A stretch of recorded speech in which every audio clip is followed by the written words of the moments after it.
Now it's time for your weather forecast with our forewarned meteorologist, Shay Sorensen. And Shay, we are cooling down here, but we want to know what you're tracking for us. Yeah, we all endure a really tough summer for these upcoming months of cooler temperatures. But this is a look at our numbers here in southeastern Arizona.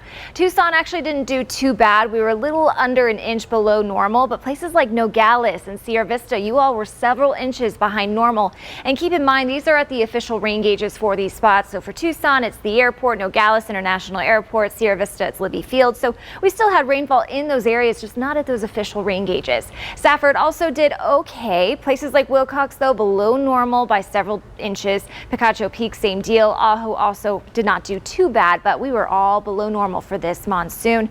So unfortunately, yeah, that's going to impact our drought, and we're entering a dry season and a windy season as well. So we did have that red flag warning in effect over the weekend. Thankfully, there's a little bit more moisture in the air today, so we don't have a red flag warning in effect, but areas east of Tucson definitely dealing with some pretty gusty conditions. But temperature-wise, the system bringing the wind is also cooling us down. So most of us in the 70s and 80s right now. It feels really good out there. Summer Haven 66, but here's a look at the current wind gusts. Anywhere where you see that hot pink color, that's gusts coming in over 40 miles per hour, and the worst of it is east of Tucson. But again, no red flag warning today, but still remember, one less spark means one less wildfire. Gusts a little over 30 miles per hour in Sierra Vista and Douglas, and you can expect more of the same at times throughout the rest of your afternoon.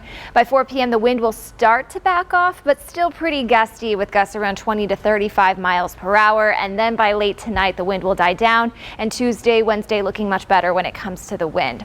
Today's highs only pushing to about 85 degrees at the Tucson International Airport, and on average we should be closer to about 91, so and a below average early October day. I'm sure everyone is jumping with joy. 85 for Marana, 82 for Corona de Tucson, same thing for Vail. And overnight tonight, temperatures are dropping into the low to mid 50s, so this will be the coolest morning of the season so far, and we have not dropped below 60 here in Tucson since May 12th, so that was a little over 140 days ago. So it'll be nice to wake up to a very crisp morning tomorrow. To the south and east, mainly in the 70s and 80s. Tonight dropping into the 40s and 50s to the south and east. Some spots, especially in the Sulphur Springs Valley and central Cochise County, upper 30s, so maybe a little bit more cold there.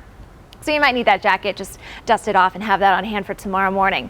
This is the system to thank for the cooler temperatures. That's heading eastward though, and as we work our way towards the second half of the week, high pressure will build in, and that's going to push our temperatures a little bit above normal in the mid 90s by Thursday. And we'll also potentially see a little bit of moisture, especially for areas east of Tucson this weekend, so stay tuned. But most of us staying dry for the next 7 days. Temperatures in the low to mid to upper 80s, I should say, through Wednesday, and then temps will warm to the 90s starting on Thursday, but pretty nice, and at least there's no triple digits. Yes, it's such a nice change of pace out there. Thank you, Shay.